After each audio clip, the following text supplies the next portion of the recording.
sou professora da disciplina de Processos Administrativos. Meu nome é Marlene Valério dos Santos Arenas. Sou formada em Ciências Contábeis, Administração, licenciatura de primeiro e segundo grau, Direito. Tenho pós-graduação em Metodologia do Ensino Superior, mestrado em Engenharia da Produção e doutorado em Administração pela Federal do Rio Grande do Sul. Essa disciplina de processo administrativo, nós vamos falar de uma maneira, um apanhado geral sobre todo o conteúdo da disciplina. E começaremos agora. O que são processos? Existem várias definições para processo. Podemos dizer que processo é a forma pela qual um conjunto de atividades cria, trabalha ou transforma os insumos com o objetivo de produzir bens ou serviços que tenham qualidade assegurada para serem adquiridos pelos clientes. Pode ser definido também como um grupo de tarefas interligadas de maneira lógica que utilizam os recursos da organização para gerar os resultados definidos de forma a apoiar os seus objetivos. No caso das organizações públicas, é atender ao cliente cidadão, o usuário dos serviços públicos, de maneira efetiva, com eficiência e eficácia. Os processos também podem ser definidos como qualquer contexto de atividade capazes de receber uma entrada, realizar algum tipo de transformação e gerar saídas, que tendem a ser desenvolvidas ao ambiente na forma de bens ou serviços e que, em alguns casos, servem como novos elementos de entrada para outras atividades subsequentes. Nas organizações públicas, os serviços que são ofertados assumem a condição principal para a existência e o funcionamento do chamado órgão ou da máquina pública. Por exemplo, no caso da Secretaria de Saúde, a preocupação com atendimento básico, consultas ambulatoriais, vacinação, exames laboratoriais, entre outros. É claro que há uma necessidade de garantir a continuidade dessas ações. Tende a representar um esforço significativo dos gestores no sentido de disponibilizar, por meio de uma rede composta de várias unidades de atendimento, a realização de procedimentos ambulatoriais, atendimento de consultas especializadas, cirurgias, isso de maneira cotidiana, tanto para a população que mora naquela localidade, assim como os indivíduos que se deslocam para outras localidades. A administração é uma espécie de processo, pois envolve o planejamento, que é o PPA, a organização, liderança e avaliação. Na execução do processo estão envolvidos pelo menos 4 importantes itens: os autores, a estrutura, tecnologia e a tarefa em si. Fazem parte do processo os autores, que são representados pelas pessoas, pelos servidores que compõem a força de trabalho da organização, que também são responsáveis pela execução da tarefa, que estão aliados à estrutura e tecnologia existente naquela organização, com o objetivo de resolução direta de problemas. Uma etapa realizada pode alimentar a etapa seguinte. Um exemplo: a contratação de pessoal, ele inicia pela elaboração do edital. Esse edital ele é aprovado pelo gestor daquela organização. Depois que é aprovado, ele é publicado. Quando bem elaborado, esse edital, ele conta com informações importantes para a etapa de aprovação, nomeação e posse. Um outro exemplo é quando o órgão vai adquirir um bem ou serviço. Ele elabora o edital, que é submetido ao ordenador de despesa, que aprecia e autoriza, publica o edital para cumprir os prazos que estão fixados na 8666/93 ou na Lei do Pregão 10.520 de 2000. Agora nós vamos falar também sobre critérios de interdependência. É possível evidenciarmos a importância da busca por formas de organização interna que potencializem o grau de interdependência entre os vários órgãos de uma mesma estrutura e o quanto essa atividade pode colaborar de forma decisiva para a otimização no processo de gestão. Existem 3 visões. A visão tradicional, que podemos afirmar que as informações que alimentam as decisões, ainda que encaradas como relevantes, tendem a ocupar boa parte do tempo dos gestores na formulação e implementação de resoluções para questões de cunho pontual e, por sua vez, pode desconsiderar outros aspectos importantes para o todo da organização. As organizações públicas que adotam essa visão perdem porque se distanciam das chamadas boas práticas de gestão, pela adoção de uma postura organizacional que privilegia decisões unilaterais, evidenciadas de cima para baixo e, portanto, distanciadas do grau de horizontalização inerente a modelos tidos como mais flexíveis. Na visão contemporânea, reflete um caráter de horizontalidade e, portanto, de consecutividade no tratamento dos processos, dados e das informações que são correlatas.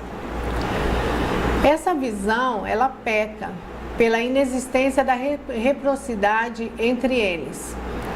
A forma linear aponta na direção do próximo conjunto de atividades a ser executado, sem levar em conta a necessidade que ajustes podem ser necessários. Esses ajustes podem voltar no sentido contrário, ou então que podem ser levados a termos, fortalecer e executar o processo como um todo. Nós também podemos definir que como uma arquitetura organizacional que reúne o trabalho, as pessoas, que transformam o trabalho, a tecnologia, as informações, de modo a otimizar a adequação entre elas, a fim de possibilitar a melhoria do desempenho em termos de respostas eficientes às exigências dos clientes. Na visão inovadora, denominada como recíproca, é considerada como uma proposta inovadora, pois tende a favorecer o desenvolvimento de novas possibilidades de orientação por processo. Na medida em que os relacionamentos entre eles tendem a ocorrer de maneira mais colaborativa e harmoniosa. Vamos falar um pouco sobre organizações públicas e suas configurações. Mitzenberger ele já identificou 5 configurações básicas presentes em maior ou menor escala nos esforços para a composição estrutural. No aspecto do crescimento organizacional, associado à sua maturidade, também pode ser considerado como um elemento importante nesse contexto. Na medida em que a ampliação de novas frentes de trabalho, associada à necessidade de exercer atividades paralelas de planejamento e controle. Ele está dividido em 5. A cúpula estratégica, tecnoestrutura, assessoria de apoio, linha intermediária e núcleo operacional.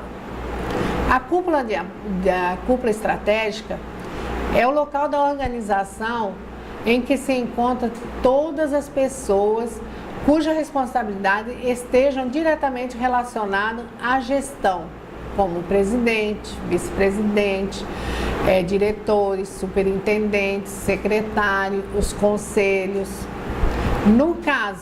No exemplo que a gente pode dar, na gestão pública municipal, compõe esse grupo o Conselho Municipal, que atua, a sua função é como fiscalizador das políticas públicas, se realmente estão sendo cumpridas, e qual o seu impacto na comunidade e, por extensão, em toda a sociedade.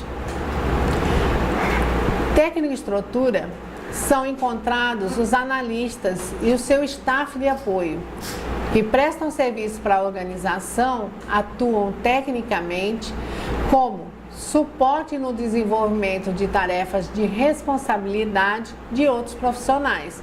Podemos citar isso como exemplo, a controladoria ou auditoria do município. Ela atua como uma linha de staff.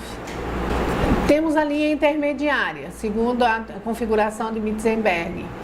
Ela pode ser caracterizada como a cadeia gerencial que conecta o ápice estratégico ao núcleo operacional e envolve basicamente desde o nível gerencial mais alto até a linha de supervisão das operações.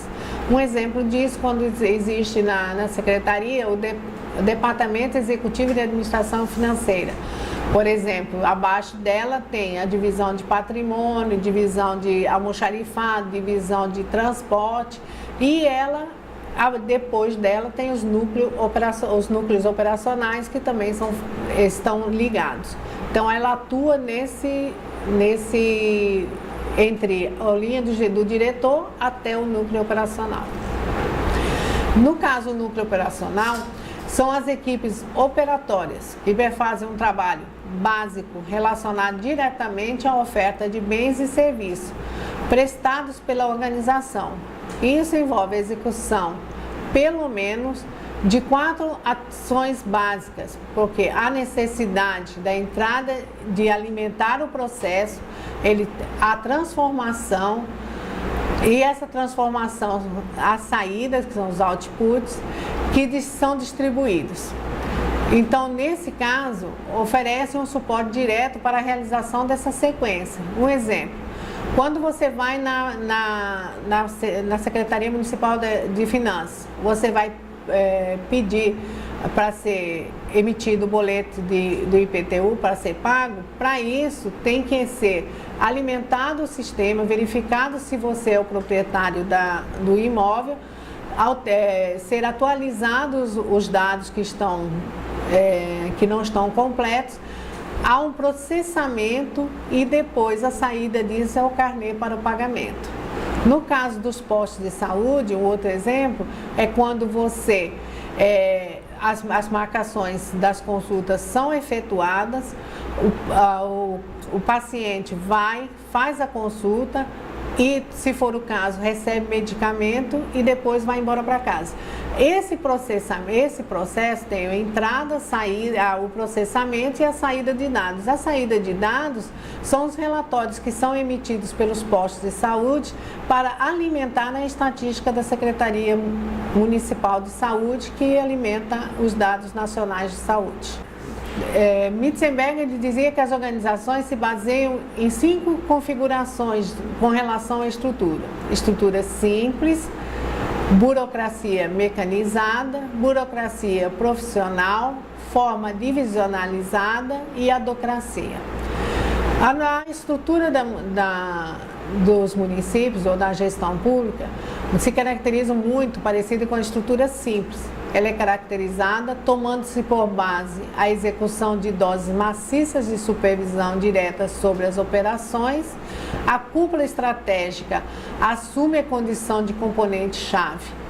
Aí, nesse caso, peca-se pela morosidade administrativa e operacional, porque todas as decisões são centralizadas. Na burocracia mecanizada, tem origem a partir de forte influência do modelo industrial. A estratégia emana da cúpula estratégica, com ênfase no planejamento para a ação, materializando-se de forma verticalizada, ou seja, de cima para baixo. As organizações públicas, elas buscam aplicar esse tipo de configuração em suas propostas estruturais, em virtude da adoção de práticas de regulação das atividades, normalmente consideradas como rotineiras, cíclicas e extremamente formalizadas nos seus aspectos instrumental. Nesse caso, são feitas resoluções, instruções normativas de como proceder, tanto para suprimento de fundo, para concessão de diárias, para início de processo para aquisição de bens e serviços.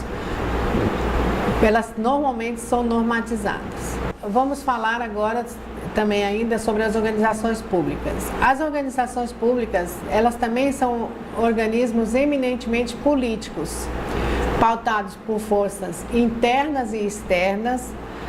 Uma hora eles assumem a conotação antagônica e em outros momentos buscam elementos de coalizão para fazer frente às propostas que atendam aos interesses dominantes comuns. O comprometimento básico aponta para a otimização das ações voltadas para satisfazer suas partes interessadas, as demandas da sociedade, que é a razão da organização existir. Essas ações são as ações que se referem às políticas públicas que estão lá no PPA. O PPA ele tem várias ações, em cada programa, várias ações para atingir o objetivo.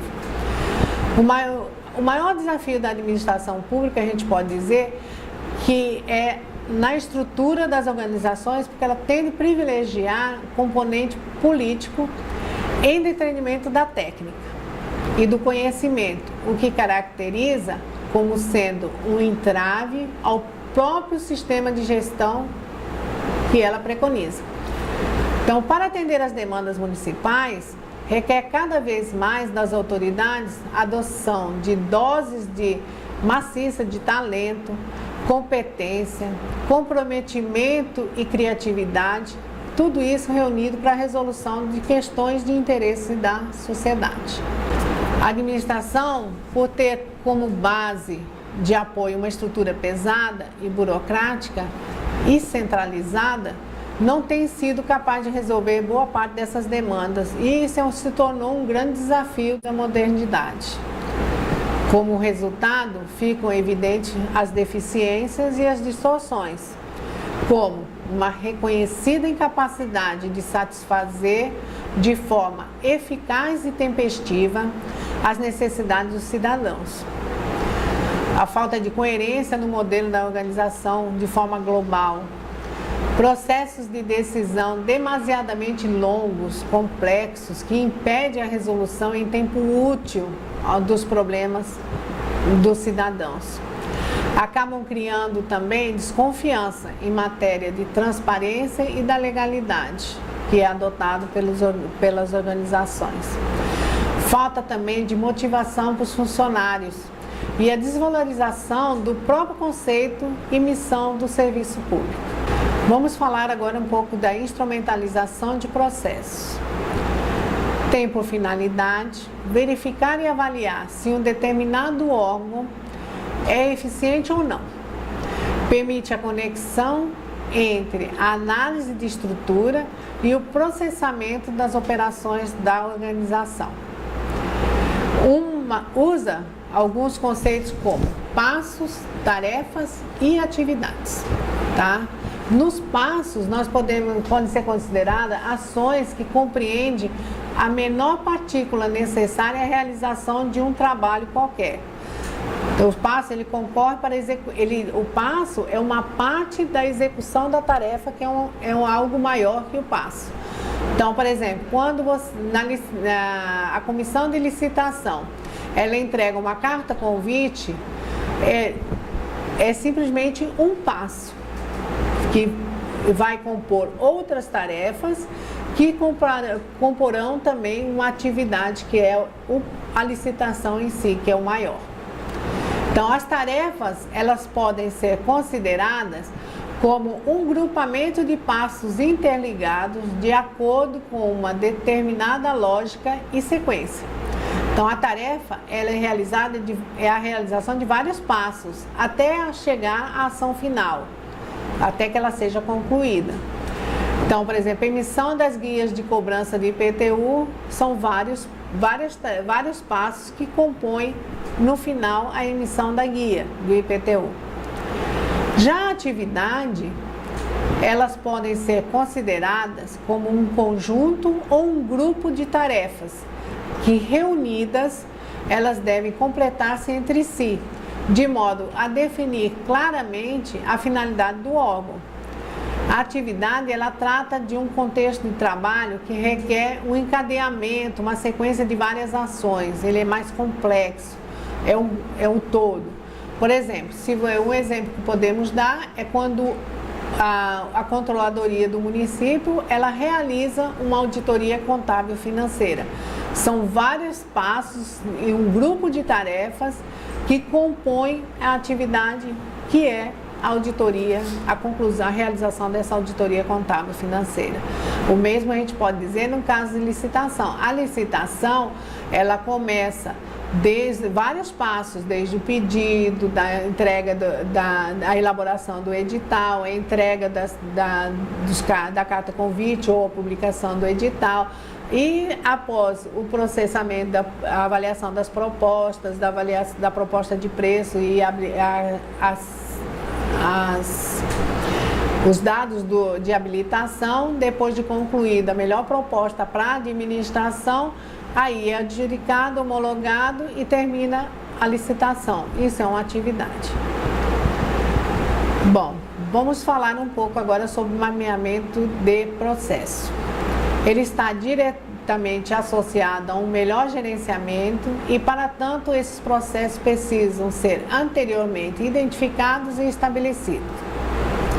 O mapeamento de processo é uma ferramenta gerencial, analítica e a comunicação que tem a intenção de ajudar e melhorar os processos existentes ou então implantar uma nova estrutura.